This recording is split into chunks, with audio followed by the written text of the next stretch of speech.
This is the Carthage City Council meeting of July 2nd, 2020. Could we have a roll call, please? Here.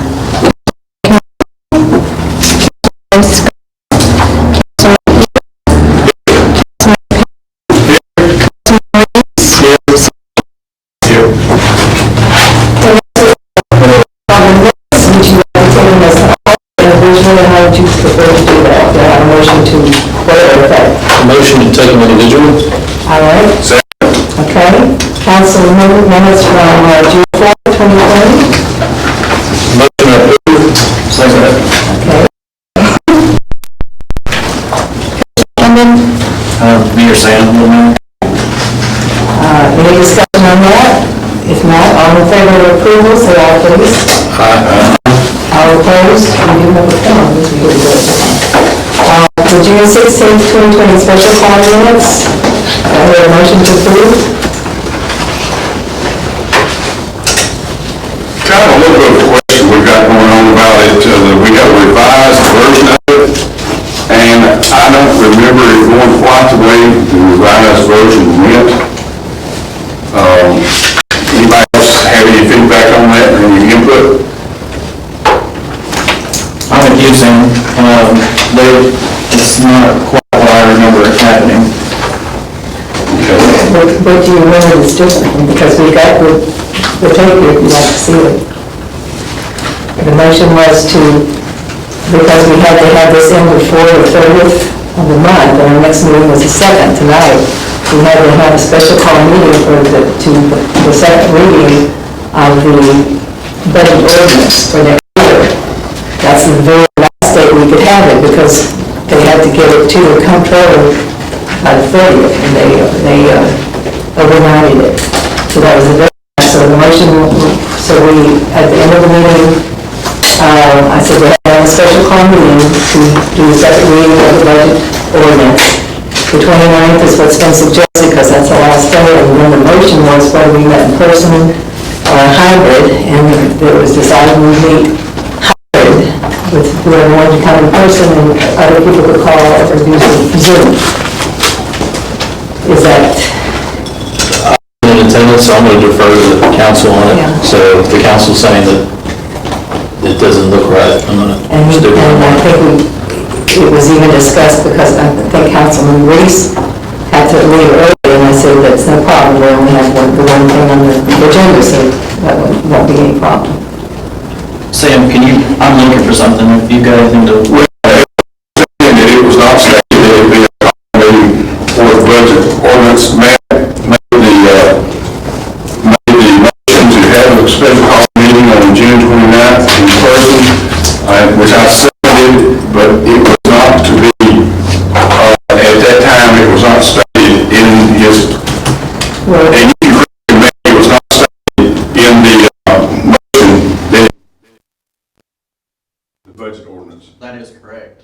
Okay, but let me play this for you, because when I called for the special call meeting, I said we have to, the last item is to set up a time. We have to have a special call meeting for the second reading. We had the first reading that night, so the second call meeting would be on the 29th. And I said, what we need to decide is it in person or is it hybrid? And I can play this for you if you'd like me to play that. Well, I know we talked about it being in person or hybrid, and I did amend that, but. Okay, let me play it. It's right here. Hold on.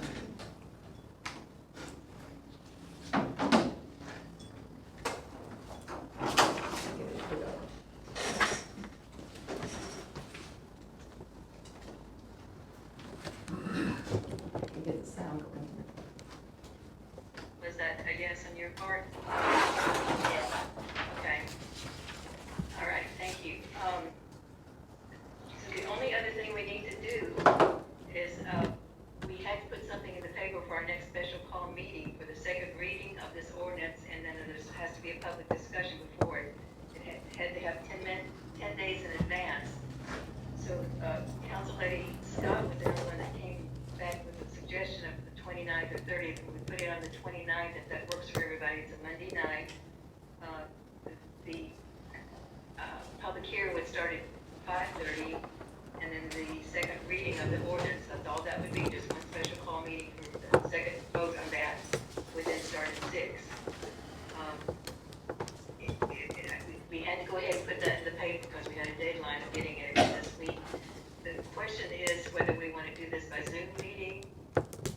person or a hybrid, which is very, very difficult technically. I'll really tell you that. The technology going back and forth and talking to each other is very hard, but that's up to y'all, however you want to do it. Mr. Moore, what would be the better way, just to vote for each one, or have a special motion, or what do you suggest, Mr. Moore? Yeah, I would just suggest that someone make a motion, one way or the other, and proceed from there. Okay, I don't make a motion that we have it first. I'm sorry, no. Mr. Watts, who did that? I didn't hear. Vice Mayor Watts made a motion to do this in person. Now we need a second to that. Okay, Councilman Petty seconds. Any discussion on that? This is Carter. My discussion would be that's the first night at the fair, and I'm highly committed at the fair that night. I could do it probably by Zoom, try to do it while I'm working at the fair, but it would be really difficult for me, if not impossible for me to do it in person that night.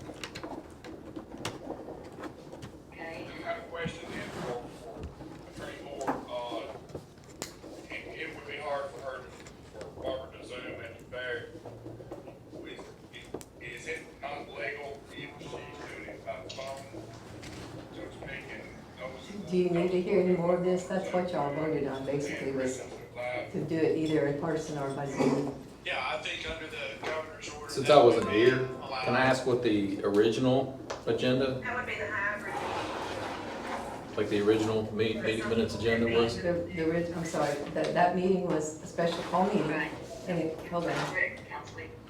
It was a special call meeting for the purpose of, we'd already done the first reading of the budget amendment during our regular meeting. So we had the second reading of the budget amendment and the first reading of the budget ordinance for 2020-21. That's all that was on that special call meeting that night. At the end of those two votes, that's when I said, okay, the next thing we have to do is the second reading of the budget ordinance. And it has to be done no later than the 29th. We can't do it on our regular meeting because that would be after the 30th, which is the deadline. So it had to be on the 29th. I said, this is only one thing we have to vote on. It'll be a very short meeting for the second reading of the budget ordinance, and it's on the 29th. So the question is, do you want to meet in person, or do you want to meet Zoom, or some form of that? And that's what we actually voted on, was how to meet for this special call meeting to vote on the second reading. Mayor Smith, just a yes or no would be sufficient. Is there a different set of, was there a prior set of meeting minutes before this one sent out?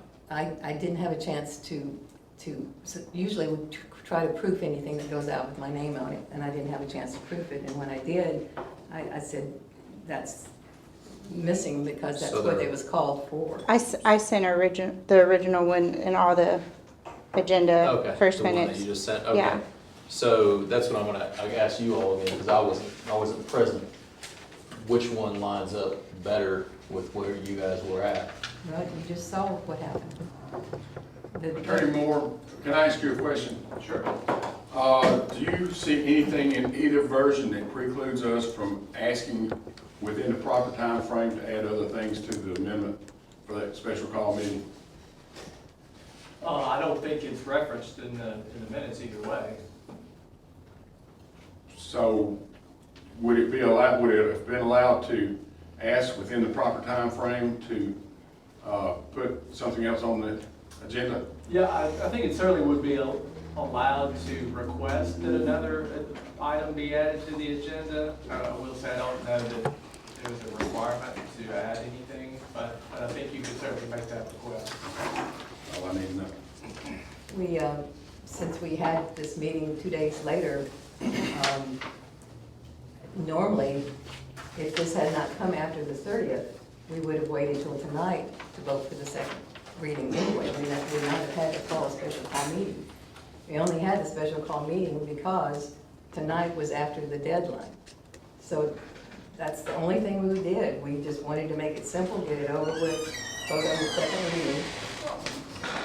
On the second reading of that. So it wasn't meant to cause any controversy. It was just meant to be a quick, simple meeting where we actually voted on the second reading of that ordinance. This is really simple. Let's get it over, get out of there, because we got a regular meeting a couple days later. That's all that was about. Any other thoughts, discussion before we vote on whether to approve these minutes or not? Do we have a motion or not? Okay, do I hear a motion to approve or not, please? Okay. So we're going to do this. Well, if there's no motion, of course, you can go on to the next item. If someone wants to make a motion to approve minutes as amended, either version of the minutes that have been submitted, that would take care of it, but it's up to the council how you want to proceed. I make a motion to approve the minutes in the original version. Second. And just for clarification, that's the original version that Danielle submitted with the packet. Right, right. Without the, why the special call meeting was called. It's kind of odd to call a special call meeting if you don't tell it what it's for. I mean, I've never heard of doing that, but it could have been to talk about animal control. It could have been anything. It had to be defined that night what the special call meeting was about.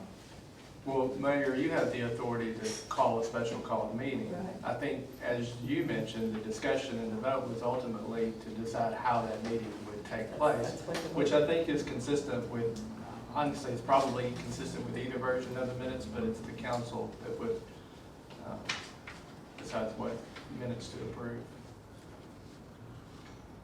Okay. So we have a motion to amend it. Is that what we're doing? Correct. And a second, I think. Is there a second to amend? Yes, second. Okay. So all in favor of the original version? Is that what we're talking about? That you sent out without reason for calling a special call meeting? Would you, all in favor? Okay. Opposed? All right, so we will stick with the version that doesn't have a special reason to have that special call meeting. Okey dokey. So the next approval would be of the June 29th, 2020 public hearing minutes. I think that was just, no one showed up for the public hearing, and that's what you said in the minutes. Motion approved? Second. Okay. All in favor? Opposed? Okay, the June 29th special call minutes. Motion. Okay, second. Second. All in favor? All right, those are approved. Okey-doke. Now we get into the consideration of bills over 2,000. We have 2 bills here. Do I have a motion to approve these? Motion. Second. All right. Wait, who did you say? Pick out of the 3 of us. Just put all above. Okay. Okay. So all in favor of approving these 2 bills for Attorney Moore, Bluegrass Glass and Mirror? Say aye. Okay, opposed? All right, do we have anyone here with citizens' concerns? This will be your opportunity if you have one. Okay. Mayor's report. Just want to report that our Facade Grant downtown is going wonderful. There's a lot of great painting and awnings going up. A lot of good stuff happening, and we're getting a lot of compliments from people who are coming to town, even people who don't live here anymore who've been back. They're really pleased to see downtown come back alive again, so we're excited about that. We're still waiting to hear about the Vol State classes. Originally, they were scheduled to start June 24th right here in the Chamber Building. We don't know now with the resurgence of this virus how that's going to affect that, so as soon as we find out something, we'll let the public know about that. All right. Mr. Moore, the attorney's report? And I'll ask you, Mayor, I don't see it on the agenda, did you want me to bring up the issue with respect to the county's request for a share of the reappraisal costs? Yes, talk about it if you don't mind that. Okay, so briefly, and I think this is just for information, I think, in terms of I'm not sure when the town received an invoice from the county for the county's cost of reappraisal, basically to split the cost. There is a statute that does say that when a reappraisal is done, in the absence of an agreement between the city and county, that the city will pay half of the cost. So it's about $10,000 total for the reappraisal amount. I would like to discuss further with the mayor and maybe just make sure that we are in agreement that those are the proper costs to be assessed. But that'll probably be on the agenda for consideration next month. And this is a reference point. We have talked to several towns around us, and the mayors are kind of in the same feeling that this is a bit of, might be double dipping. We're not sure about that. So MTASC is kind of looking into it to see if there are any legal ramifications. So we'll kind of get back with us about that. Is something we can table till next council meeting? Yes, I just wanted to make you aware of it. Okay, thank you. CMFO, Ms. Jones, anything you'd like to share?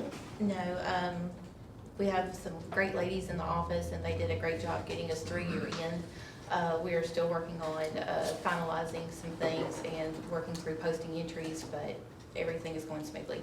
And we want to compliment you on an amazing job of getting all this together in just a few weeks into the comptroller. It's quite a feat. Thank you very much. All right, our recorder. I do want to update on Walmart and the Department of Children's Services. They've got all their FEMA stuff completed, so that's a big deal. So they'll be moving forward as this next week. We'll be issuing permits for them, so that's a great thing because FEMA's been kind of our trigger point. Everything else is going pretty well, just trying to get everybody on board with following FEMA guidelines and doing everything that needs to be required for permitting, so.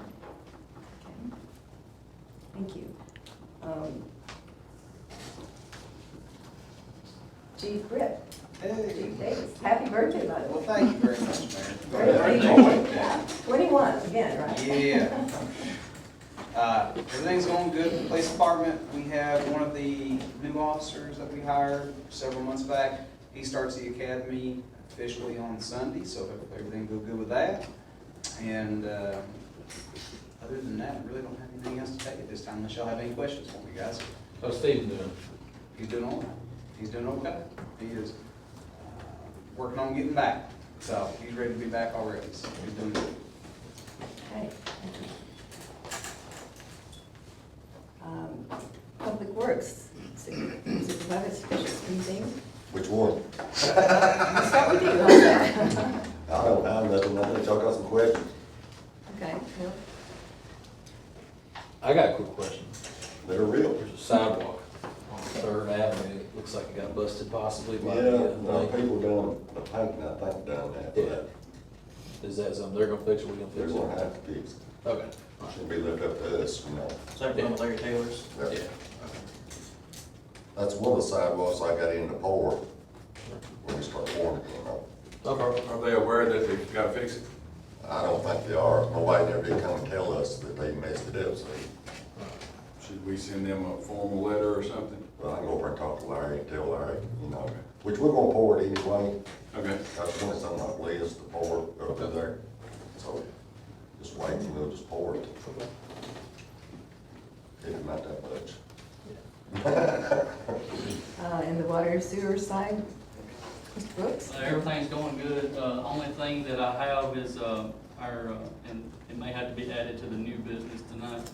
Our bucket or boom truck that we use to do red lights and anything that we have to do that's elevated up in the air. It has developed a major hydraulic leak. It can only be used in emergency situations right now. I have been in contact with a company that services it, and they're out of Alabama. Just the parts alone is over $3,000. And then we'll have to pay a service trip for them to come up here, and then about 4 or 5 hours worth of labor. So we're looking at about $4,500 to $5,000 to get this truck fixed. Is that something that we need to amend the budget, or is it in the budget for? It's in the budget. It's in the budget. I just need approval to get that done. Is there somebody else we might get a second opinion? I had to jump through a bunch of hoops just to get to this company. The boom is an All-Tech brand. We bought this truck a few years back from and All-Tech is the only one that services their equipment, so they kind of got you there. Okay. Okay, thank you. We'll visit, we can bring this up in new business and just discuss that. All right, thank you.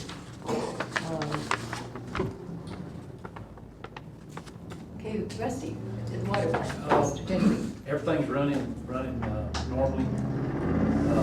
Update on the poles I talked about last week. Upper Cumberland found that we had two, our main power pole for the plant that was about halfway rotted. So they have set a new pole. They were scheduled to switch over all the components tomorrow, but since it's a holiday, they're off and we're off. So that's been rescheduled to next Friday. So next Friday, the water plant will be down most of the day. We'll fill the tanks up and we'll buy 8 or 10 hours for them to do their job, and then we'll be back on track. Shouldn't miss a beat in town. The other pole was down next to the storage building lot across from the bank. It had actually already broken. The only thing holding it up was the actual telemetry line. We got it repaired last Friday, and it's up and going. I'm just waiting on to get the bill on that. Okay. But yeah, it's back up and going. And then the only other thing we have is one of my guys will be starting his school for certification on the 13th. Is that That'd Josh? be Josh New. Josh, okay, great. Thank you. Mr. Steve? I don't have anything new to report. We're just normal operations. Everything's going pretty good considering we're getting rain every 2 or 3 days. We can't get back and fill all the sludge out, but that's nothing unusual. So unless y'all got some questions, I don't have anything. Thank you. Chief Hyatt, do you have? Have my written report for our call volume for the month. And engine one is back in service, repaired. It has a 1250 rated pump, and he quit testing at 1,640 gallons a minute, so quite a bit in excess of what it's rated. Also, in discussions with South Carthage Fire Chief, hopefully with Bournesville Fire Chief about an automatic aid agreement. When the time comes, I'll bring that to y'all's consideration. That's it.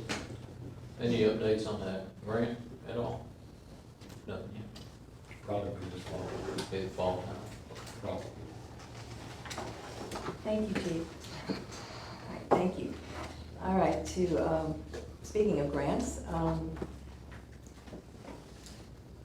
we don't have, I just realized he's not here tonight. Well, the engineer and the grant writer for the walking track, all of the maps and things have been finished and they've been sent down to TDEC.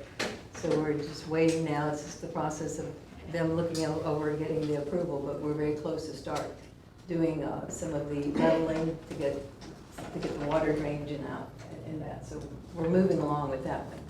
Of course, the facade grant, we're at least half of the buildings, I think, are under some sort of change. Even Markham's has agreed that they were going to come on and do some painting with their building, which is really nice. Even if they don't get the grant, they're going to come on board and do that. So I just think we're getting some nice looking things going. Do we need to meet the committee about Markham's? Well, they may do it with their own money. The last I heard, they may just go ahead and apparently he said it might not be a problem just for what they need to do. Do you know how much money we have left? Who? It's like 18,000. Was it that much? I think it was 18,000. Is it 18? I think so. I think that's what Virginia said. So if he didn't use the money, somebody else could apply for it then? Yes, yes, they could. So there are a couple of other possibilities there. He was supposed to let us know yesterday if they were going to apply. He said they kind of look like they might take care of it on their own. So if the committee has some suggestions, we can certainly talk about that.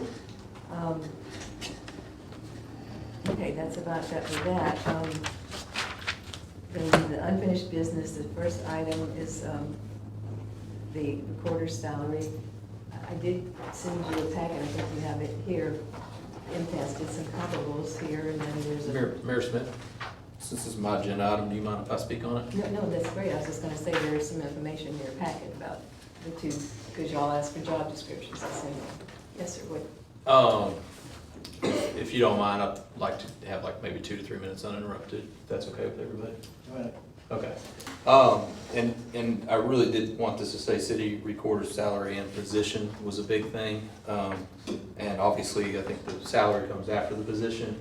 But I think that we as a council need to go ahead and address this issue and put it to bed as far as that role as a supervisor. It's always been a supervisor role. It is something that throughout, our history of our, that office, that was the position. When I voted on it, I was voting for that position to be filled. We did know that we would have another position that would also be a supervisor role as well. I did not vote on that thinking that that would take away that supervisor role. And so to me, it makes sense to have administrative people doing administrative work being supervised by administrative people that answer to the council alone. And that means us as a council as a whole, not as individual council members. So I would like to motion that we put Danielle up to the current rate as all of our other supervisors on her salary, and make sure that that position stands as it has always stood, except minus the financial part, as far as a supervisor role where she is the supervisor of the front office. And that would be my motion. I'm sorry, could you clarify supervisor of the front office? Yes, it would include the supervisor of everyone in the front office, minus another supervisor. Obviously, she's in her own category, and that's what my motion. So I'm just waiting on a second on that. Okay, is there a second to that motion? Second. As far as discussion, let me just clarify that the CMFO actually is the supervisor of those two women, because that's a financial department. I mean, that's fine for that. I don't mind her being a debt, but she can't supervise financial because the CMFO has to supervise the financial. She can supervise the records department. That would be fine. I'd like to hear from the other council members on their position. Could you state that motion again, please? Absolutely. My motion would be that Danielle be put up to the supervisor's salary as a supervisor, and that her position is to supervise the front office, and she reports to the council as a whole, just as every other supervisor does, and that she's recognized in that area. And then I'd like to hear what y'all said in rebuttal to what the mayor just stated. And was there a second to your motion? Yes. A second. Okay. Yes. And may I just briefly, and I'm glad to restate it too, but I just want to remind you, there is an ordinance provision regarding the recorder's duties in addition to what's mentioned in the charter, but I don't think there's anything contradictory about your motion to that ordinance. So. Thank you. So just so I'm clear, you're saying financially, the city clerk and cashier would answer to Danielle rather than to Teresa? That is correct, because that is how it always has been done. Seeing that Teresa, if you don't mind me answering, Mayor, seeing that Teresa's new on board with us and we want her delegated strictly to that area, as far as the day-to-day operations in an administrative position, day-to-day would run under a city recorder position. They wouldn't run under a position more of her. So that's... I don't want to take the supervisory role from her as far as finance. That's not what you mean, right? No, okay. not as far as finance goes, but as far as the day-to-day, she's doing human resources, she's doing all the admin, she's going to all the meetings, she's doing every single bit of work. The only thing she's not doing anymore is the financial areas, which that financial area, they still It's do huge, report. yeah. Absolutely, it's huge area, which is why we brought her on. But as far as everything else goes, she's a supervisor. She needs to be reporting to the council as a whole. She and the women underneath her need to be speaking to her if they have issues. Well, that's where I'm confused, because who are the women underneath her? Julie and Cindy. That's right. I'm not, I don't think you can have someone who's not your financial officer supervising your financial department. She can supervise all of her things, and that's fine, and there may be someone who comes in to help her in that role. I have a suggestion, if that will help. Sure. I had a council member say, maybe make it an HR supervisory role. That's Yeah. fine. You know, that, I mean, that way that's not taking anything from Teresa. She handles finance, but I do handle all areas of everything else for every other Well, department. that would be fine, then you, I mean, Teresa, what are you, I mean, what Are are you- your yeah, thoughts on that? please. Because it affects you just as much as, I mean, you're a supervisor also, so. I mean, there are a lot of times where Danielle and I overlap each other and we have to work together. And just like the other ladies in the office, we do have to work together as a team. Financial aspects, yes, I see where that would be beneficial with the CMFO role, because when it comes to, you know, knowing what they're doing on all of the stuff in the cashier's office, and then, you know, what Julie's doing with cutting the checks and stuff from that finance piece, I see where that needs to be that side. I Yeah, do see absolutely. though, with the job responsibilities that Danielle has, that to me, it does need to be elevated, because she is handling the HR and all of that for the whole entire city piece. So to me, yes, from that standpoint.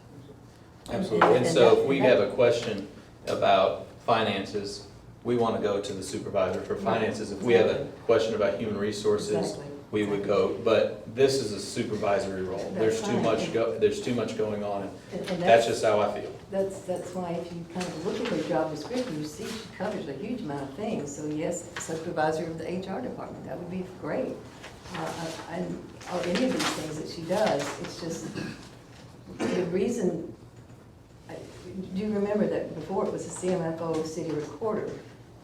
And that's why that person was supervising the front office. So I agree with everything you're saying. The finance people have to answer, this is your finance chair. I mean, this is Yes. the head of your finance. I think we agree on that, if it's a financial issue, the two women in the front office should answer Right. Teresa. If it's another issue that's not finance, we would like them to answer to Danielle. Sure. Do we all agree Yeah, upon that? she's actually doing that now. Yes. Yeah, Yes, she's absolutely. already doing that. So do you mind to clarify? You want to restate I mean, your like, motion? do you mind to restate? So, I mean, it has No, no, changed it's a little okay. bit, I just wanna know. It's kind of a complicated I know what we're motion. talking about, but I just wanna know when The we write motion. it down So- that it's right, so. How about this, I rescind that motion, and I'll do a new one. Is that cool? Right. Okay, I'm gonna rescind that last motion. I'm gonna do a new motion that Danielle be raised to supervisor position and salary, and that Danielle's, that the women in the office, if it has anything to do with anything other than finance, they report directly to Danielle. If it has to do with finance, they report directly to Teresa. That would be my motion. I'll second. Okay, there's a new motion and second. Would you like to have discussion on that? Second. But wait, there is a second.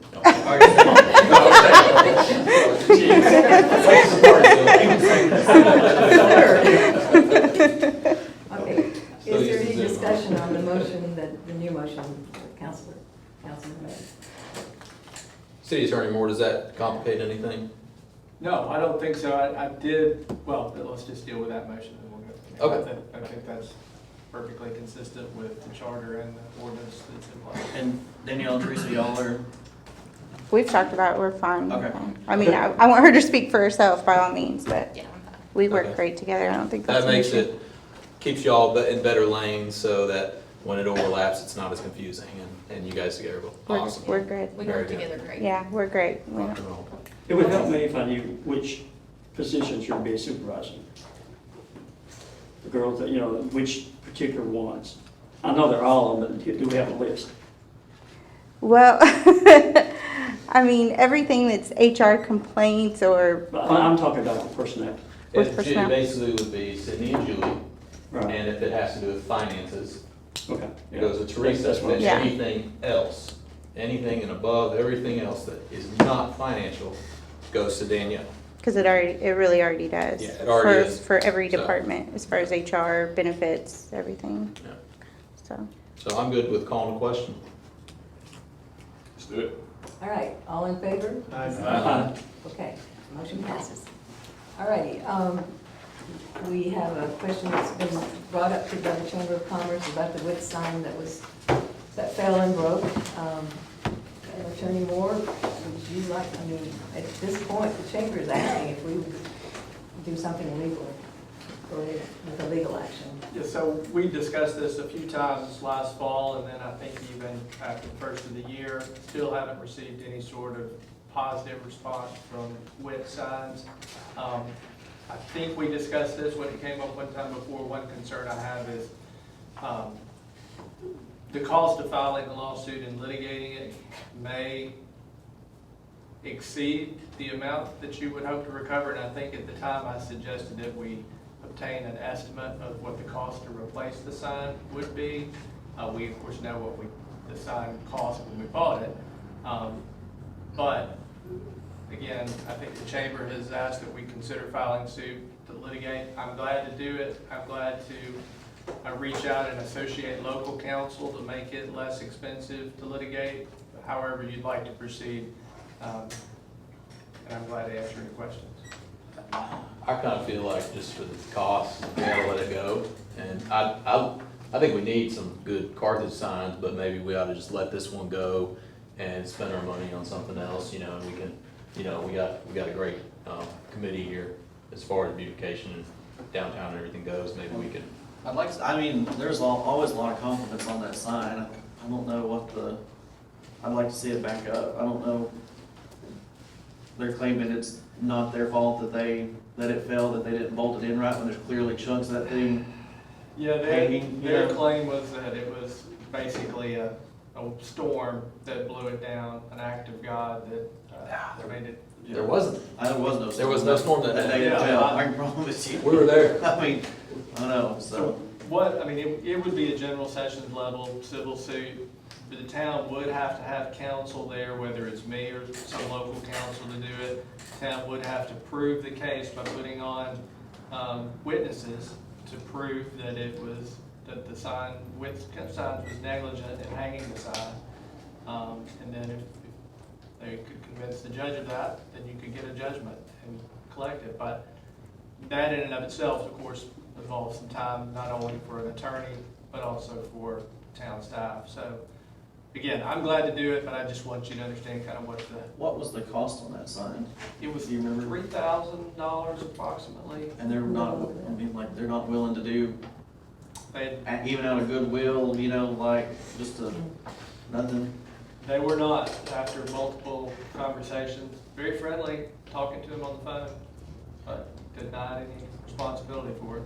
I would suggest then that we reinstall it somewhere, not necessarily where it is, because I thought that was, not because it was a bad location, but securing a sign that heavy to that facade right there doesn't really make sense. And I would suggest we think about another place to put it that can be adhered to a lot better, and that we definitely never use WIP again for anything. Is it attached to that building, Wilkerson building? Yeah. It is. It's like, and is that Well, I couldn't- is that an old round pole? The corner. I think it was an old Reed Brothers sign there years ago. That's correct. On the side, All just right retros. Yeah, Okay. yeah, so that's. I mean, What is the honestly, material? I don't have an opinion. I'd like to say taxpayer money, but I mean, I don't really have a. What is the material made of? Well, we It's still like have the foam. pieces. It's like isn't it like some kind of big It was like a hardcore, big foam, yeah. It seems It's not expensive. wood. I thought it was metal or something. It looked like it, but no, it was like a, it was not like a. Fall wrapped in fiberglass is what it is. Would the chamber be willing to split the cost with us? Well, I'll say this, and again, we need to bid things out, but I'm getting another sign, I'm getting a sign right now, installed in the next couple of weeks. I can't remember who I'm using, but I talked to another person who did the new Leviathan sign, and they did a really big, huge sign. He said it barely cost them anything. It was the foam stuff, but they put something over it, and then they're able to put lights behind it. And I mean, it's an alternative. I honestly don't have an opinion one way or the other. But with the grant money that we have left over, could we not perhaps use some of that money to replace? If we can convince them. It's part of the facade. beautification thing. Yeah. Yeah. But when did that fall under ownership of the sign would fall under whoever applied for the Yeah. grant? So they would own the sign, not the city. Yeah, it's not the city. I mean, it's not, Yeah. they'll find out. But they'll, I mean, yeah, I mean, technically Wilkerson was kind enough to let us put it up there. And you could do an agreement with the property owner. Because it's attached to his building now, Yeah. Yeah, that was always part but of the technically he would own the sign. Well, Yeah. can I offer a suggestion that maybe we just do we need to respond on this issue tonight? No, it's been sitting. No. Okay. But we don't want to drag it out too much longer. either. Yeah, is this something that maybe we could, give to, yeah. Well, it sounds like if we talk to Larry and maybe suggested that we donate the sign to him, and if the grant would allow him to put it up. Yeah. Because they do pay for Has he signage. maxed out on his grant though? Cause that, Oh, that's right. I don't Yeah. think signs are covered under the grant, that's the only thing, it's. They were in the first round. I think that Jesse they, Hillhouse. honestly, Mayor, I do think that they are, because when I first, this was years ago, before I was even on the council, that was approached to me by Judy. And they said if it's an improvement on the building, a sign, an awning, anything that improved, and it was approved by the committee, it could happen. Now, he might be maxed out though, because I think 10K was the limit. Now, I don't know if that's correct though, is that correct? Well, we could probably find out from Virginia. I was gonna say, we Yeah. could ask Virginia. My question is on the building itself, what was taken down was the quilt sign, correct? And the museum sign. That is not his. He didn't put them up there, right? He had to get some kind of permission to put them up.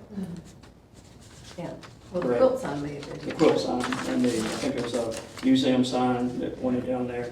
I don't know whether he intends to put it back up or not, but, that's not on Well, him. why don't we check with Virginia tomorrow, Yeah. just see if that's in the scope of the grant, and if it is, then we can ask him to apply with us. If that works for y'all. Because it would be highly visible if it's right on the corner there. All right, Yes. okay, so we'll tomorrow, we're not here, I'll call her anyway tomorrow and check on that one. So you want to table it to the next time, or do what? What would you want to do? You wanna I'm table? good with tabling it. Okay, so, motion to table, any opposition, everybody for that? So Yeah, we'll we'll put table it- it till next time. Yep. And in the meantime, if we find out anything, we'll talk to Mr. Wilkerson about that too. Was everybody in favor of that? Yes. Then the social media policy, Mr. Moore? And so at one of the last few meetings, we discussed the social media policy, and after that meeting, the mayor discovered a resolution that was dated in 2018, but I don't think we can verify whether it was ever actually approved. And I did provide a copy of that to you for review.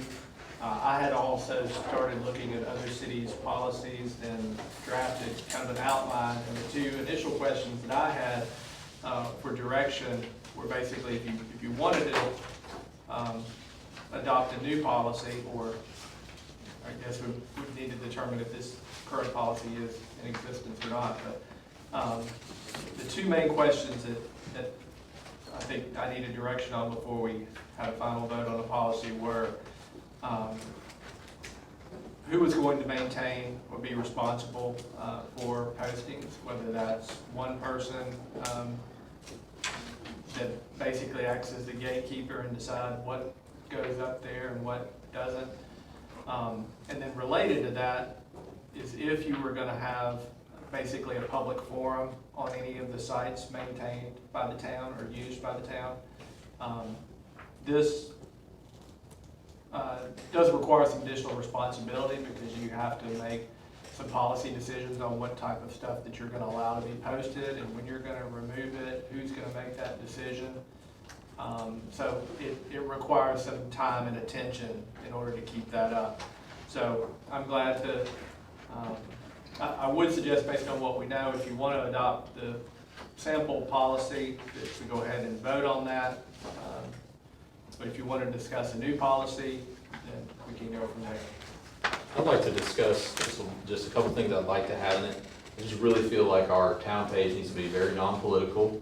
I don't think that any elected official, any of us should have access to that. If you want to say something political, that should happen on your own political page or personal page. And if somebody that we've hired, one of our supervisors, would probably be good to having a gatekeeper because it's a neutral area that maintains neutrality, where it's just information.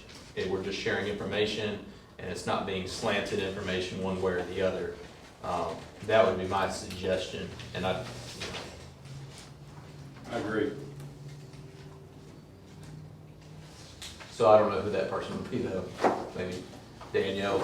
I knew that was coming. The new supervisor. Thanks, Cole.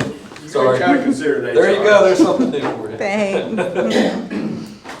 It's kind of like a Derek, PR y'all want person. the job? Yeah, that would be Let's not absolutely. financials, let's go to Danielle. A PR person, yeah, absolutely. A PR person for the town should be neutral, representing the town as a whole. I'm out. Not my position. Not any of our positions, just the town as a whole, general, bridge is closing. By the way, thank you all for doing that on the bridge, that was very, very, very helpful on that, appreciate y'all doing that. Very neutral, bridge is closed, bridge is open. There you go. Yeah. I agree. So if we can put that somehow in the policy, that'd be great. What about having public comment on sites? That we need to be allowed, people need to be allowed to freely put public comment, put pictures. Now, if there's pictures that are obviously derogatory, there's There needs to be a filter on it of some yeah, sort. it needs to be a filter, but there needs to still have that because screenshots, I think, is what mainly people are complaining about, being able to take a screenshot of something. So that would be something that would be put on there. But if there's something obviously, public, it's freedom, it's First Amendment, or freedom of speech, but obviously we don't want to, What sites does the town currently use? Having public accounts, Facebook? Facebook. Go ahead, Twitter? No. No Twitter, okay, Just so just Facebook. So what I would suggest is that, and I can tweak this policy and bring it back before you next month, but to have the recorder as the gatekeeper, to have Facebook as the platform that the town's currently using, and then any other platforms would have to be approved by the council, and to have, again, Danielle would have to make the call as gatekeeper whether to remove any posts that, I'll keep it pretty simple, but basically if anything is profane or inflammatory or false, that she has the authority to remove that. Yeah. And if it's on Facebook, is there a section there for comments? Yeah. Is there? Because our website, our Facebook page, firearms page, I'm the administrator, Jennifer Honey's the other, so we, if anybody's got a question, they message us. We don't, the public can't put anything on there. That's the way it was set up. I mean, you I can don't set know, up. I don't know if that's the way Facebook works or not. It's my understanding that you can set it up either way. You can set it up to allow comments or not. Okay. And So- I will make a comment that the way this was set up several people ago, but it was set up to actually block profanity, and a lot of that's been blocked on there, I'll tell you. So I think that's a good thing, because if we're going to be an example for our town, we don't need to be, like you say, making terrible, profane, harassing kind of comments. I don't have a problem with blocking profanity. I think that's perfectly acceptable to block profanity.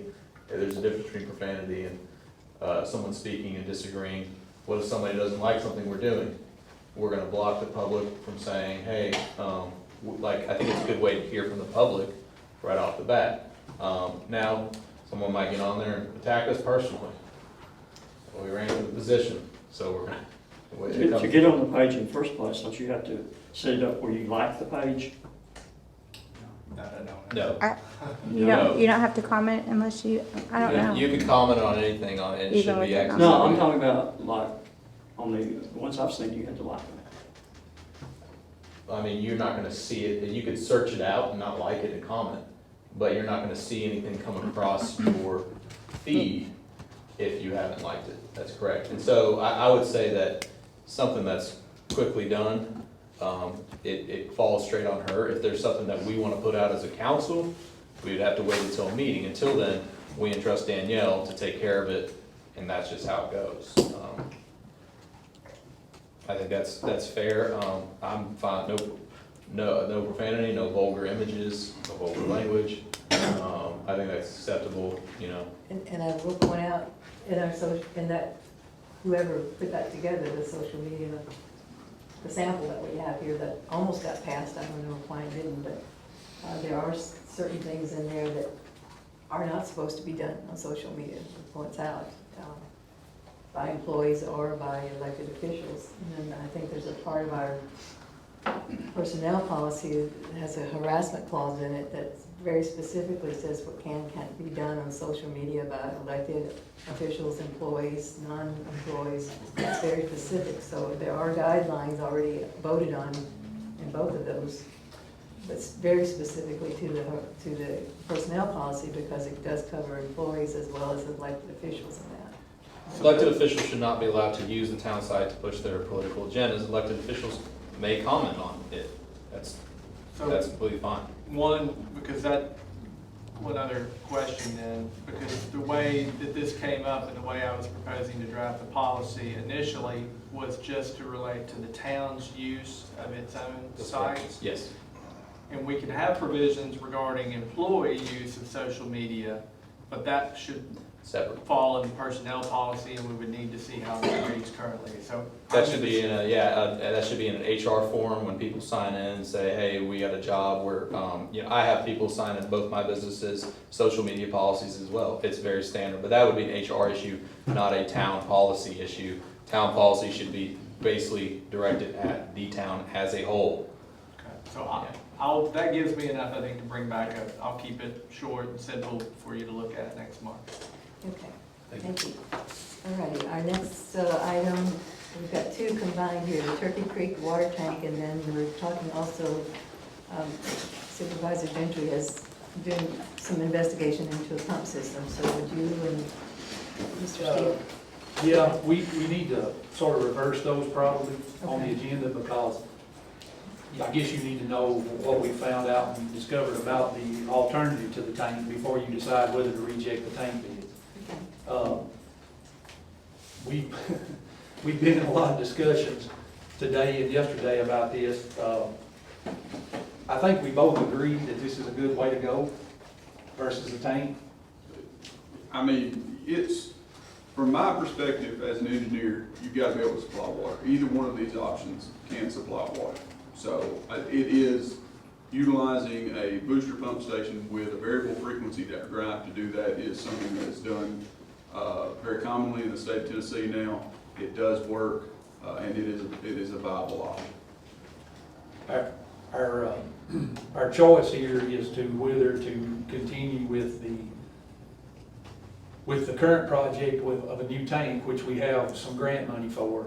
But the city, and it's my understanding, the city is still going to be out approximately $180,000 of our money, even if we proceed with this. And that's if it comes in on budget. We've been debating all day long about the cost of the alternative pump station upgrade. We're not exactly agreeing on the cost, but he's looking at it from an engineering standpoint, and I understand that completely. The more we talk and the more we discover, the cost is naturally going to go up to do some of the things. We're getting some information from the state now. I've got some calls in, and he got an email this afternoon. There are some things we will have to do probably to make the state happy. The state has concerns about, if we don't have a tank and we lose power, will that create a reverse suction, maybe suck some contaminants into the system? We'll have to do some things to make sure that can't happen, which every time I say we'll have to do some things, it's adding dollars to it. So it's my belief that this is the best way to go, because even if it ends up costing us close to what we would spend on the water tank, there are bonuses to this. That pump station is going to have to be upgraded either way we go. Right. And if we go with this route, that'll kill two birds with one stone. We won't have to spend the money that he had set aside to upgrade the pump station anyways, because we'll already be doing it. And we'll eliminate that tank, which in water treatment, in the water treatment process, a tank is a contributor to a lot of the bad things that you have happen into your system. And when I'm talking about our THMs and haloacetic acids and things like that, this will help cut that down a little bit. I believe that's the best way to go. I think it would be my recommendation to move on from the tanks and go in this direction. But you may have some more insight than I do on it. Well, actually, I have a little memo. Did this get passed out with the packets, Mayor? I didn't get it in time, so Okay. if you'd like to pass If you that don't out. mind, this is, you don't have to read it right now, it's just 2 pages. It kind of explains how these pump stations work, and what they do. On the second page, you will see a probable cost estimate for the project. I will tell you that is a bare bones cost estimate, so you're not getting anything fancy for that amount of money. But as Rusty was saying, I do have to give you a cost estimate that is what I believe to be a full representative cost. If you bid a project and a contractor takes that project from beginning to end and gives you something that I feel will operate for a long time without causing problems and meet the needs of the city, the town. So with that, there are things in there, such as the building. You probably are thinking right now, hey, we could build a building. You could absolutely build a building, but you would have to build a building before anything gets done at the pump station, because the building needs to be there, because the building is what the electrician is going to mount all of his electrical gear to. So there's phasing and components and stuff that come into all that. So from the engineering standpoint, and I look at it and I say, what's a contractor going to charge you to come in, build a building, replace the pumps, put in the VFDs, wire it all up, and have the programming in place to make that work? And I think that, as I said, that's a real bare bones number right there that's not going to get you anything very fancy. What is not included in there, and what Rusty was referring to, is right after I wrote that memo and sent it out, I got correspondence back from Bill Hinch, who is the head of the Division of Water Supply for the state of Tennessee. And Bill said that they would allow this, but you would have to have a backup generator to guarantee that if power was lost, that pump station would continue to be able to supply water to your customers and the other utility districts. So that's going to add another $20,000 to $25,000 for the backup generator onto that number. So, once you put all that in there, and I'm being honest with everybody in this room, once you put all that in there, and then you figure out the grant money that you spent that you would have to return, you're going to get to the same number. Whether you build a tank or whether you upgrade a booster station, at the end of the day, honestly, you're going to spend the same amount of money. It comes down to what the town of Carthage wants to spend their money on. It can work either way. It's just, what's preferred by your staff, what they want to maintain, what they want to take care of. A water tank, you put water in it, in 20 years, 15 years, you're going to have to paint it. That's going to be a hassle when you get there. The pump station's going to have to run all the time, because you're going to take the tank down, run it. By that time, you're probably going to need VFDs in that pump station anyway, especially if you've got money set aside to have to upgrade it. The other downside to it is, obviously, you're starting all over, and that something's got to be designed, it's got to be submitted to the state, it's got to be bid out, it's got to be built. So you're adding time before you can, address the issue of the tank. Now, Rusty, you mentioned, y'all were in cahoots on this, so to speak, but you talked about that even if we built the tank, that we would have to do upgrades to the pumps. Do we know approximately how much that was going to be? I set aside in my budget this year for right around $80,000 for upgrades to the booster pumps. So basically, we would be, if we went with the tank, we would be paying out $180,000 plus The 80. the 80, so we'd be at 240, 260, excuse me. It wouldn't be the whole 80. It was probably, I actually put a couple things in there. It was some zone flow meters to put out in the system and upgrade the booster pump. So you're probably looking at, I would say 40 to 50,000 set aside for the booster pumps. Mr. Jones, tell us again what the final, I know they rebid the project, what was that bid on the 5 you did. On the rebid of the project, yes, Right. Mayor. So the rebid of the project was $286,000. Of that, you have approximately $105,000 that, grant money that is applied towards the construction of the tank. So that would leave the city, with a estimated cost of $181,000. Thereabout. I say estimated because I'm not 100% sure about the grant number. So, I'm sorry, again, so the bid was what again? The bid was $286,000, and then you have approximately $105,000 of grant money that applies towards that, which would leave the other $181,000 the responsibility of the town of Carthage. So it's not the 50/50 grant that we were talking about then? Your 50/50 was based on that original estimate of $205,000. $205,000 for construction, yeah. So your grant was only, I think, $102,500 or something like that. Yeah. My 2 cents is, I'm definitely not an expert in it. That being said, I have to go based on history. And I know that the last time we did a big project, Rusty voiced some concerns. We did listen, and we put in a $500,000 sewer filtration system to a water plant. I'm gonna defer to, just in my humble opinion, what Rusty and Derek wanna do, what they think is best on this. Mr. Jones is right. He's right on what he said and everything. The only place we're really different on at this point is how much we think it'll cost. I think it'll come in a little less than what he's saying.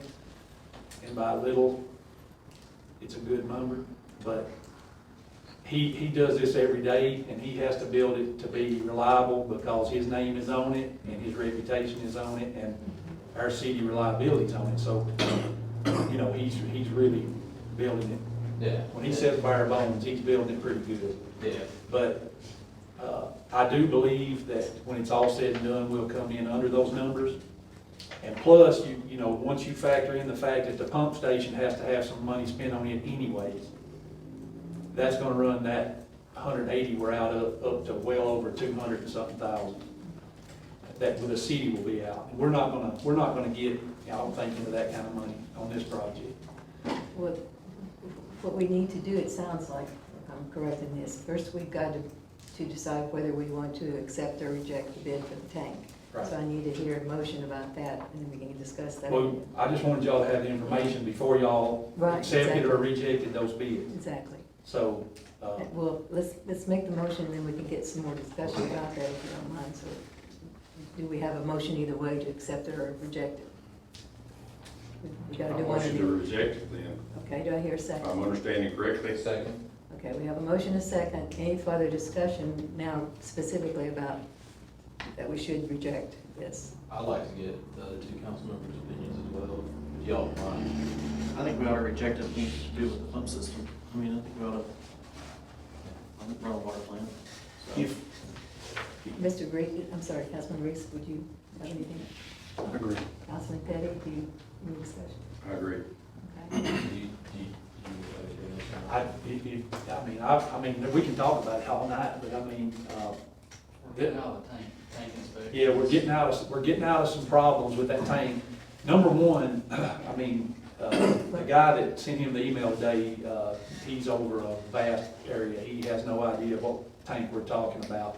Our Cookville field office, guys for TDEC, they absolutely hate that site. They have hated it ever since I worked here, and they've tried to get us to do something about it. So even if we were to proceed with a new tank, we're just moving up the hill a little bit. We're still gonna have to do a ton of grade work to get that site up to speed, and it's still gonna be up on the side of a hill where they're not happy anyways. I think that in the end, TDEC will see that this is the best way to go, and they'll get on board with it. I also think that it'll come in cheaper in the long run, and it'll help our water quality that we are selling to our utility district at the same time. So there's a motion and a second. We've discussed it, can we go ahead and take a vote on whether to reject the Call bid? question. Okay, all in favor of rejecting the bid for the water tank? Okay, any opposed? Okay, so then with the two of you working together and three of you working together on this, would you like to go further with this tonight? Do you want to come back with some numbers? What kind of timeline are we talking about? We do need to talk to some more people, Okay, especially TDEC, okay, and get some input from them. We also have the question of what is required to swap from a storage tank to this, if there is anything we have to do. When you take something out of the loop, a lot of times you have to have their approval, so. Mr. Jones, do you have any thoughts? Yeah, so, as far as moving on from this standpoint, from, the things that I think the city needs to think about is, one, how are you going to fund this? So is this all local funding? If this is all local funding, then the project moves very quickly.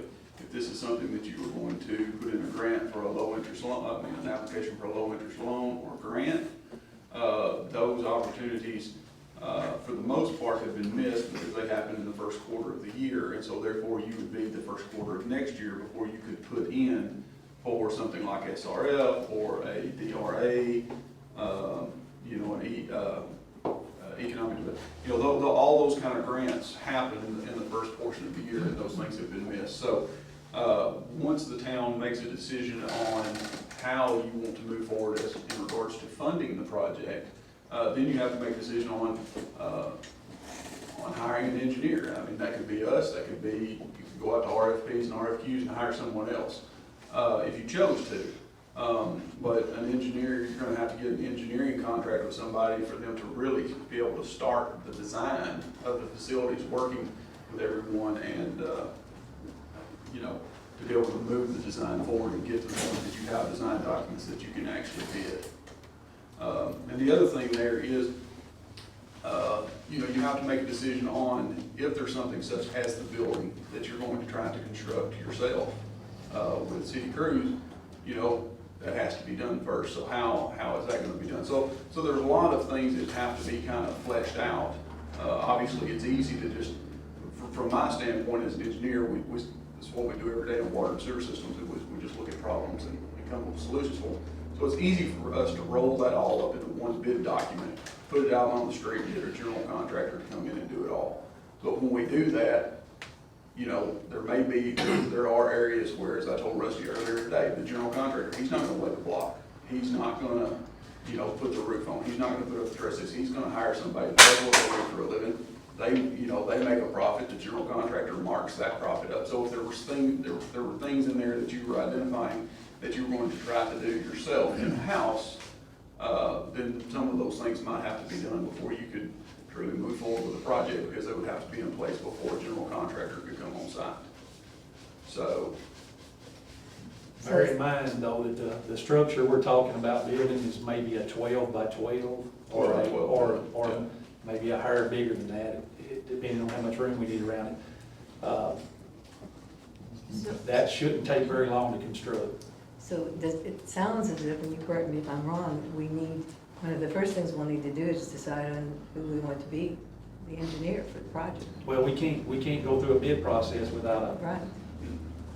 So is that something we could decide tonight or not? What I would suggest is if Mr. Jones could prepare a proposed contract for the council to consider next month. And then if you wanted to look at different engineers, you could, but I know we work with him to this point, and if he would have an agreement ready for you to consider and approve to do the design next month, you could vote on that then. Okay. Could you do that, Mr. Jones? Yes, ma'am. But you could discuss the financing part at the same time, when you saw what the contract to the engineering was gonna be. So, if we were to find, we can also look at some loans. We've been approached by some folks with the Tennessee Municipal League, some pretty good loan rates, so we might check into some of those too, just so we don't have to put all of that out at one time. That's a pretty big chunk, given everything else we're putting out right now. Rusty, did you? I guess it boils down to how long you want this project to carry out. Like he said, if we fund it ourselves, it'll move quickly. If we go for loans or grants, we're looking at first quarter of next year. Well, What's our likelihood of getting one? the Tennessee Municipal League, that's pretty quick turnaround. I think he said 2 weeks. Yeah. it's Also, very quick. considering that we had already set aside matching funds for the tank, plus what Derek had set aside for the pump renovation, we should have already budgeted for the money. Okay. But, you know, that's y'all's. So you can just go ahead and just, we've already budgeted for it. I don't know what the final cost is or whatever. Yeah, that's y'all's decision. We'll survive till, even if it takes till the first quarter of next year, but this is your decision. What's the likelihood, do you think, as far as the grants go? Now that right there, if it's a loan, there's a possibility for that probably. The only reason I suggested that is because we don't have to put all of our money up front. It's a very quick turnaround with the Tennessee Municipal League. They do a lot of these for cities, and we can still pay it off with our money if we needed to, but given we don't know what's gonna be happening this coming year, at least we don't have all of that money of ours out there. We've got a little in reserve just in case. This is just my thinking on that. Maybe by next meeting, we can have more information on that aspect of it, how long that would take. Well, It's gonna take us a while to get all of our ducks in a row anyway, so. I think it'd be good, and we have the other 2 council members here too, we can get their input on it. So we can table till next time. Will that give you all enough time then to get what we need?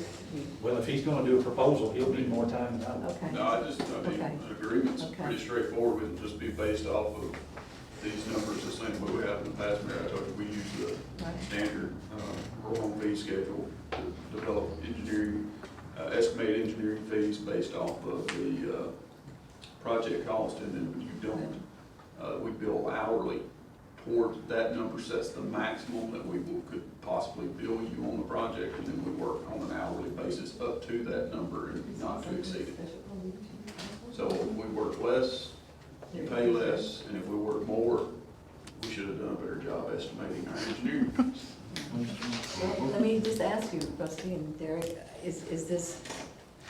do you need this sooner than the next meeting? If we had to call a Do special? we need, To get going on this, if he has his numbers. we survived I this think long, we next can meeting make, will we be can, sufficient. yeah, we can Okay, make it. all right.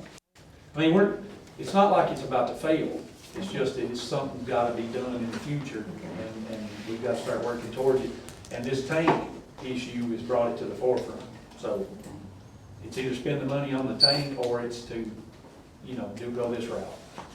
So, We can also, I'll check with the Tennessee Municipal League and see if they've got some numbers that they could throw out too, in case we don't want to use all of our money for this and save a little in reserve. So, okay, so we'll just come back next month then, if you will, for that. Thank you, sir. Okay, and then, Mr. Jones, you're on again. We have gotten back in touch, the folks down at the State Revolving Fund loan and TDEC were kind of like everybody else, working from home. And then one of their lead people has left there, so Mr. Jones and I have been kind of in conversation with them about this Future Alley water line. We can still go forward with that one, because we did get approved on the list, and it's a 20% principal forgiveness for that one. So do you have the numbers, Mr. Jones, again, about the cost again? The estimated cost for the water line is about $100,000, so the 20% principal, but your loan amount will cover the cost of the construction and of the engineering. So I think the total loan amount that we put in for was like $120,000 for some contingency money. So if you get principal forgiveness of 20%, you'll get 20% of that forgiven that will not have to be repaid.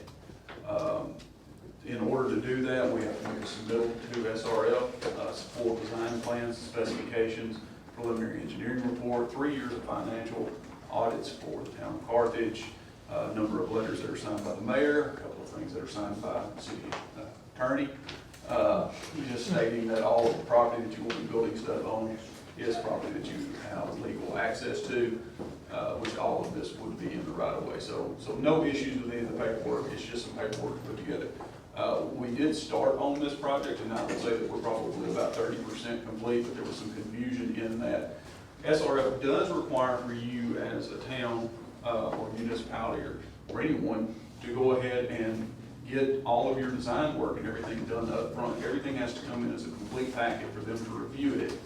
They have to review it and approve it before it can go to the SRF review board to where you actually get the loan.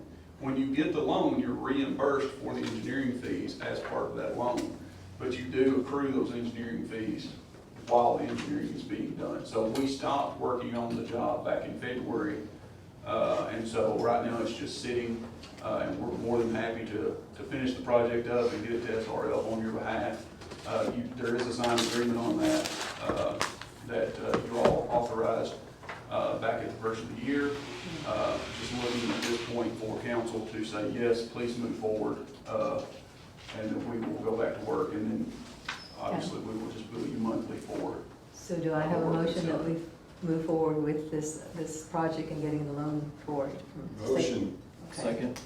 All right, any further discussion on that? Not all in favor? Any opposed? Okay, so we will move forward. And Mr. Jones, if you'll just keep us posted on what we need to do to Yes, ma'am. help you with that. Thank you. So coming to the new business, Derek, the boom truck you were talking about, what is it you need us to do again? $4,500 to $5,000. So I'm going to motion that we go ahead and approve his spending of that to fix the boom truck. Second. Okay, does that cover you? That covered it, yeah. Okay, all right. All in favor? Okay. So it sounds like you have it anyway, but we're allowing you to spend it, is that kind of what we're doing? Yeah, it's Okay. over 2,000, so I gotta get council. Gotcha, okay, thank you. This is a thing that we just have to give the okay to. The American Legion has put in an application for a permit for a fundraiser that they want to do in July 11th. They're going to block off Main Street between 2nd and 3rd, and we just have to approve that they can move forward with that. Make a motion to approve. Okay, second, okay. Any discussion? I've got one quick question. Did we determine that our part of the liability is okay? We need to have liability insurance on this event, Yeah, and they're going to get it. Okay. instead, you know. They're going, okay, They're going to fund it. as long as they have it for the event, I mean. great. And with us, the city is right. And Okay. I was just gonna, part of the discussion, I gotta abstain from this because I'm a member of the American Legion, but it's a great organization. I'd encourage you to vote for it, but I have to abstain, so. Okay. The last item We need to is. vote on All that. right, I was gonna say, all in, Oh, I thought we did. Okay, all in favor? Aye. Okay, so we're gonna go forward, thank you. The Chief Davis, if you could speak to some of the things we've been looking at as far as Sure. increasing things around City Hall. So we've been discussing a lot of issues with security down at City Hall, police department in general, trying to figure out better ways to make sure the employees down there are safe, and that's the town's responsibility to do so. So we found a couple of deficiencies, we've been trying to fix those. Some of them are something that's under $2,000 we can go ahead and take care of, so we already started working on some of those things. There's a few things that obviously are gonna cost a little bit more than that. One of the proposed items is to replace one of the doors down there at the police department. I kind of gave you a little printout of what I found, what I looked at. I'm really not going into too much detail. Obviously, I've done a lot of research. Actually, I knew about this company last year, looked into it last year. I think it's something that would be beneficial for the police department in the town of Carthage. And the price on there, I think you saw, is around $4,900. I would ask, go ahead and give a little bit more than that, just to be on the safe side. This quote was, I think it was probably a little bit less than 30 days ago. 6,000 work? I think that'd be fine. I think that quote's probably gonna be okay, but I think a little extra money probably wouldn't hurt, just to make sure that would include the shipping. I think the street department guys, if they could be able to put it up, it wouldn't be an issue or anything like that. And they help us, so they're very nice. I'll motion that, we get to take care of $6,000, put $6,000 on it. Second. Okay, discussion, just one quick question, is this already in your budget, some of this money, or would this No, come ma'am, from? that Okay. would have to come out of the city hall repair and maintenance part. Okay. Yeah, which I think there already is. There is. I can't That's what I was remember how saying. much. There's 50,000, I We think, need, so. we won't need a minute, anything? Yeah, Okay. that's what I was asking, we do have. Yeah, we're good. Yeah, okay, so that's no problem. Okay, all in favor of approving this to move forward? Aye. Okay, no opposed, thank you, so we'll move Thank y'all forward very with much that. for that. Do you want to discuss? I can, Mayor, I don't mind. We have two estimates, we're kind of waiting for another one to come in, but again, we don't want to go into too much detail about.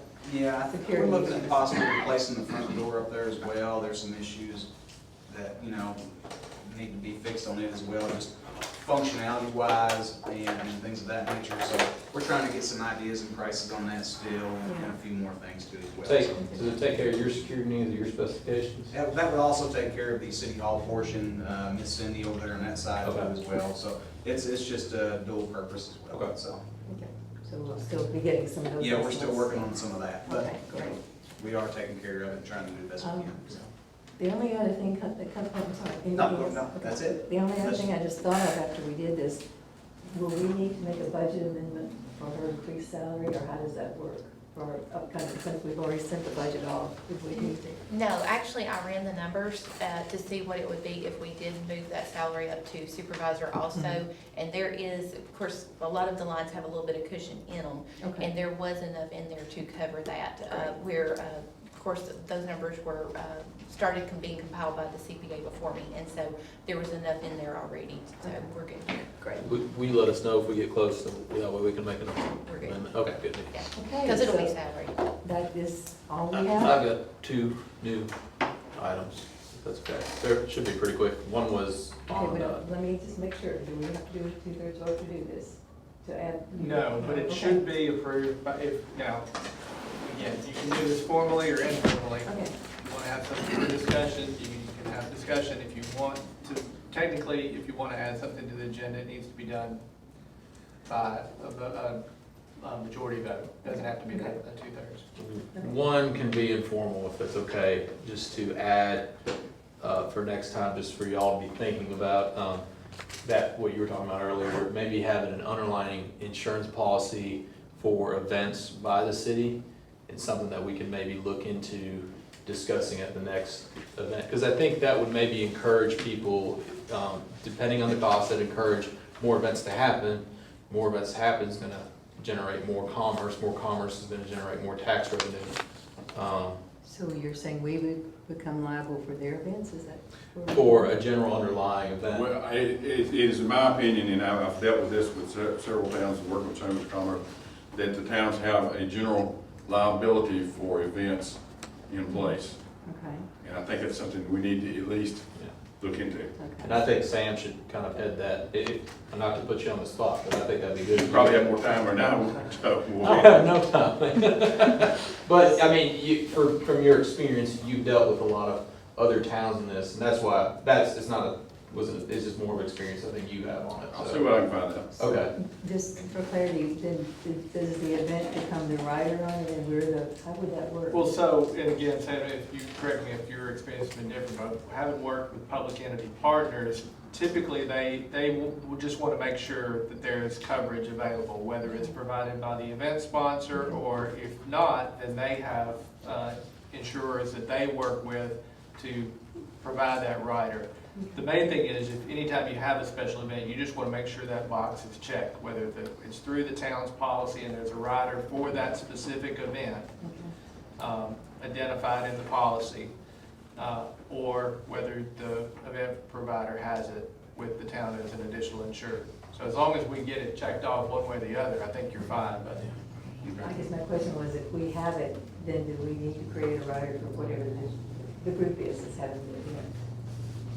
To be covered? I just think it's something we can bring up in the discussion next time. I just wanted to Who's get it out. their general insurance with?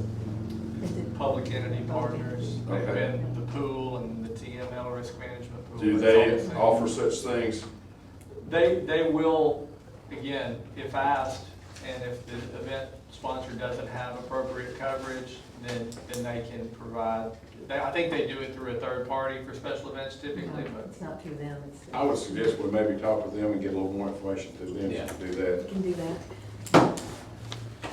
And then I guess I You need can do to, that. this one might be more formal, so I'll make a motion, it's just one more item, to discuss, Zoom controls. If we happen to have a future Zoom meeting. I'll bring it up. Second, okay. So I guess it's formal, we need to vote to add it to the agenda. I'm sorry, we're adding Zoom. Zoom This meeting? control. Well, Yeah, this meeting. Just I think we can do this in like I think 2 we can talk minutes. about controls for I next. think we do this in like 2 minutes, so. Okay. Other meetings. Yeah, I think you've already made the motion, have you, Matt? Yes, sir. Yeah. Okay, I'll second. I'm sorry, so what is the motion? This is just to add it to the agenda for discussion regarding Zoom meetings. Tonight. For discussion on Oh, okay, all right. So So, we just need to call a vote? so. It's just a vote to discuss. Okay, this is vote to discuss, to add it, the discussion. All in favor? Aye. Okay. Okay. So is there a motion now that we're? Okay, so, this is the discussion point. I'd like to have it, so since we now have a new supervisor role, I think it would be pertinent to have a person, not an elected official, to control the Zoom meetings, have it controlled through a neutral party. That way, that's basically so. I guess my motion would be to have Zoom controlled by sorry Danielle, you're under the bus again, you got it. Yeah, but my motion would be that Danielle controls the Zoom controls as far as if we were to have a Zoom meeting in the future, Danielle's the controlling person on it. Could we also add to that the IT, because we have someone who's very good with IT that's been helping us a little bit. Do we have an IT person that's showing up to the Well, meetings? she's not an IT person, but she has a lot of, she's assisting us right now with some things. I don't care who does it as long as it's a Well, and neutral party. here's the other thing, we've been using my own personal account because the city doesn't have one, so if the city wants to get a Zoom account, that's fine with We need me. to. We do need to. Yeah, we the need city's to be see buying them. one, so. Yeah. Well, it's not cheap if you get one, so. Well, yeah. hopefully we're not doing this much longer, but I just want, just in case we do it, so. Okay. If we have another Zoom meeting and the city wants to buy a Zoom account, that's fine with me. So if I'm gonna make the motion for now, and if Danielle, if you decide you wanna defer it to somebody, the IT person, that's completely fine. Okay. But my motion is that the city gets a Zoom account, and that Zoom account is controlled by the city recorder. How much is the Zoom account? Well, it varies, it can go from 20 a month all the way up to 60 or 70, depending what you want. Okay, so, not too bad. I think that the town could get by in the same way that it's been doing with one user, so it's not that expensive. $15 a month, something like that. Mine is 18. Okay. I think we can handle that. So that's my Yeah. motion. I'll second it. Okay. All right. Any further discussion on that? Let's vote for that. So we have the city's gonna buy a Zoom account for public use, and Danielle or whoever might be doing IT will help us with that, which is wonderful. I like that. I really like that a lot. Thank you. That's horrible. Are we gonna take a vote on that? Yeah, gotta take a vote. Bye. Take Gotta a vote. Oh, I thought, didn't we just take it? No, it's just been seconded. Okay, all in favor? Okay, Motion adjourned. Second. all right, all in favor? Aye. Okay.